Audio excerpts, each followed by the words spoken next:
Let's my good news. नमस्कार। Let's my good news और good news में मैं हूं आज आपके साथ महेश सिंह।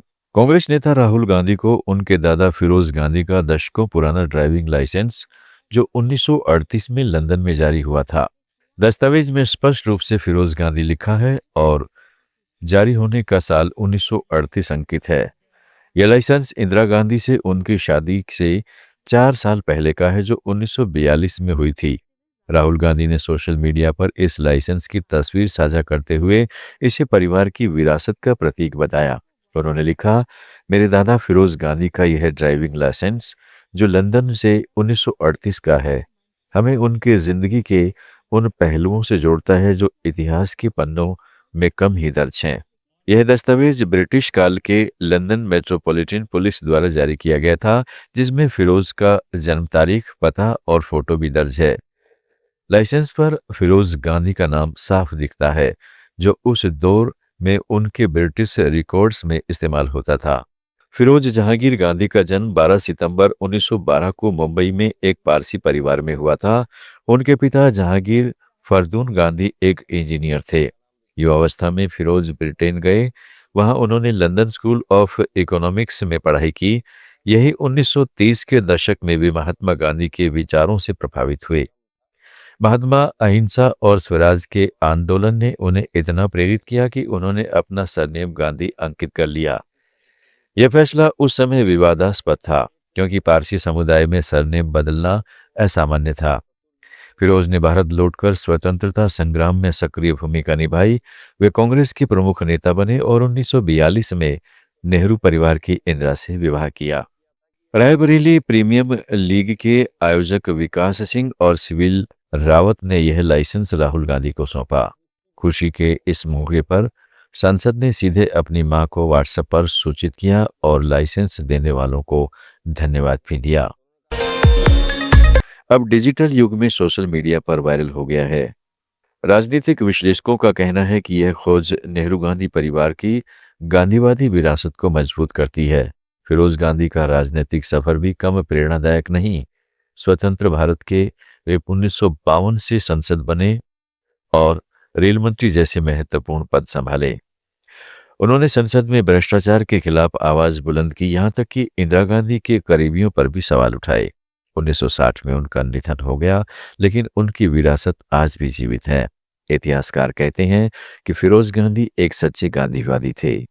उन्होंने नाम से ज्यादा कर्मों से पहचान बनाई। यह लाइसेंस उनके जीवन का एक दुर्लभ चित्र है।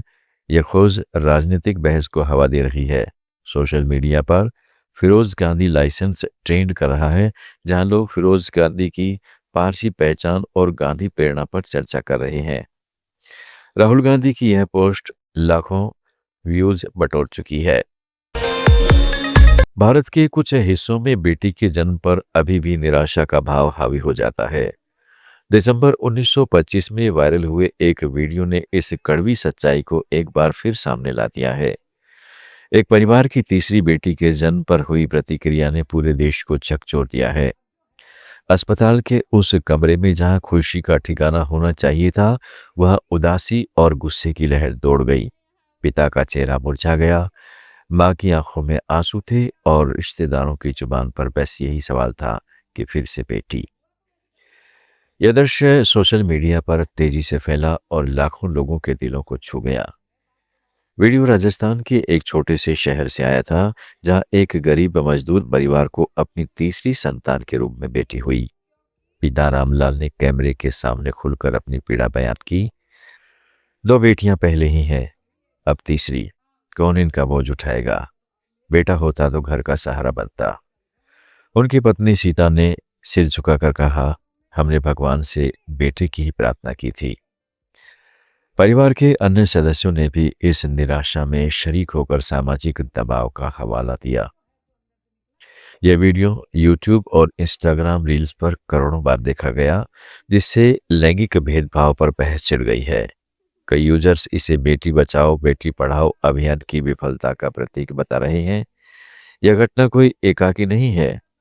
राष्ट्रीय परिवार स्वास्थ्य सर्वेक्षण के आंकड़े बताते हैं कि भारत में लिंगानुपात अभी भी 929 लड़कियां प्रति 1000 लड़कों का है। ग्रामीण इलाकों में यह और भी खराब है। राजस्थान, हरियाणा और उत्तर प्रदेश जैसे राज्यों में बेटी को अभिशाप मानने की मानसिकता बरकरार है। दहेज प्रथा, सामाजिक अपेक्षाएं और आर्थिक दबाव इस भेदभाव को हवा देते हैं। विशेषज्ञों का कहना है कि शिक्षा और जागरूकता के बावजूद संस्कृति जड़ें इतनी गहरी हैं कि बदलाव धीमा है। संयुक्त राष्ट्र की एक रिपोर्ट में भारत को लैंगिक समानता में 127वें स्थान पर रखा गया है। सरकार ने भले ही योजनाएं चलाई हों, जैसे सुकन्या समृद्धि योजना, बेटी बचाओ अभियान, लेकिन जमीनी स्तर पर असर कम दिखता है। वीडियो वायरल होने के बाद स्थानीय प्रशासन ने परिवार को काउंसलिंग का वादा दिलाया, लेकिन क्या यह पर्याप्त है? यह समस्या सिर्फ कानूनी नहीं बल्कि सांस्कृतिक है। हमें स्कूलों से ही लड़कों को बेटियों का महत्व सिखाना चाहिए। हमें प्रतिक्रिया से आगे बढ़कर स्थायी बदलाव लाना होगा। हमने वास्तव में क्या बदलना है? स्वतंत्रता के 75 साल बाद भी बेटी का जन्म दुख का कारण बने, यह शर्मनाक है। हर बच्चा लिंग से परे मूल्यवान है। बेटियां डॉक्टर बन रही हैं, आईएएस अधिकारी बन रही हैं, व्यवसाय चला रही है। उदाहरण लीजिए पीटी उषा से लेकर किरण बेदी तक, जिन्होंने साबित किया कि बेटियां कमजोर नहीं बल्कि ताकत हैं। समाज को अब पुरानी मान्यताओं को चुनौती देनी होगी। माता पिता को बराबर प्यार देना होगा।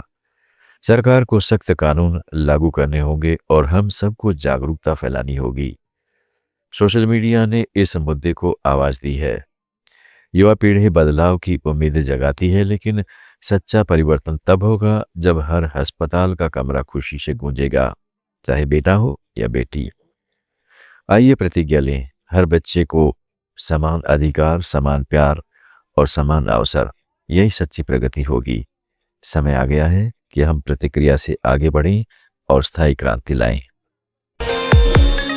भारतीय वायुसेना के एक प्रशिक्षण विमान के तालाब में दुर्घटनाग्रस्त होने की घटना ने एक बार फिर साबित कर दिया कि संकट के क्षणों में साहसी स्थानीय लोग ही असली हीरो बन जाते हैं।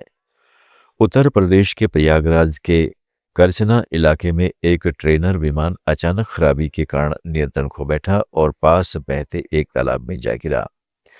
लेकिन चमत्कारिक रूप से दोनों पायलट सुरक्षित बच निकले। इसका श्रेय न केवल पायलटों की हिम्मत को जाता है बल्कि आसपास के ग्रामीणों की फुर्तीली कार्रवाई को भी। वायुसेना का यह पिलाटस PC-7 विमान प्रशिक्षण उड़ान पर था। प्रयागराज एयरफोर्स स्टेशन से उड़ान भरने के कुछ ही मिनट बाद विमान में तकनीकी खराबी आ गई।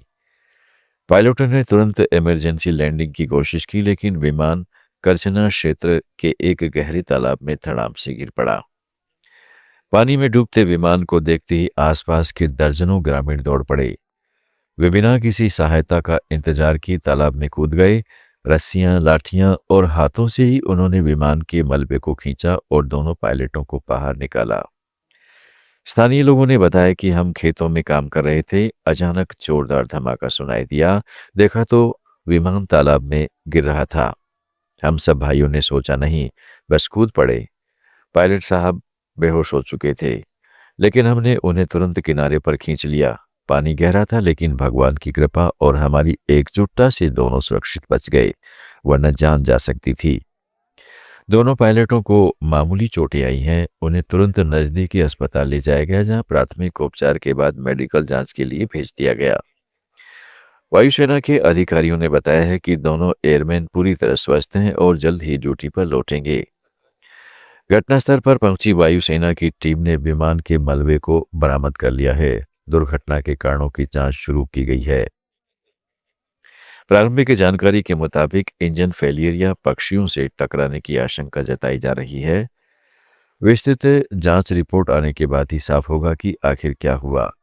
यह घटना भारतीय वायुसेना की सुरक्षा प्रक्रियाओं की मजबूती को तो दर्शाती है। ट्रेनर विमान हमेशा डबल इंजन और उन्नत सिस्टम से लैस होते हैं, जो ऐसी स्थितियों में पायलटों को बचाने में मदद करते हैं। फिर भी स्थानीय लोगों की भूमिका सराहनीय रही। प्रयागराज के जिला अधिकारी ने ग्रामीणों को सम्मानित करने की घोषणा की है। उन्होंने कहा, यह हमारे जिले के गौरव है। इनकी बहादुरी से एक बड़ा हादसा टल गया। ऐसी घटनाएं देश भर में होती रहती हैं। लेकिन हर बार आम नागरिकों की मानवता चमक उठती है। वायुसेना ने ग्रामीणों को धन्यवाद देते हुए कहा है कि उनकी तत्परता से 2 बहुमूल्य जिंदगियां बचा ली।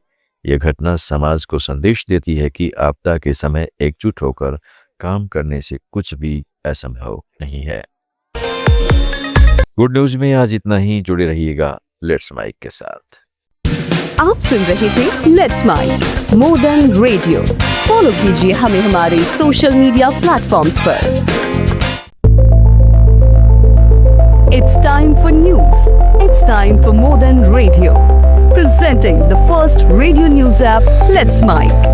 Let's Mic, a news-based app on your phone where you get to watch and listen news, talk shows, interviews, radio show podcasts. On Let's Mic, you get all relevant information of TV, print, radio, podcast, and digital. Let's Mic talks about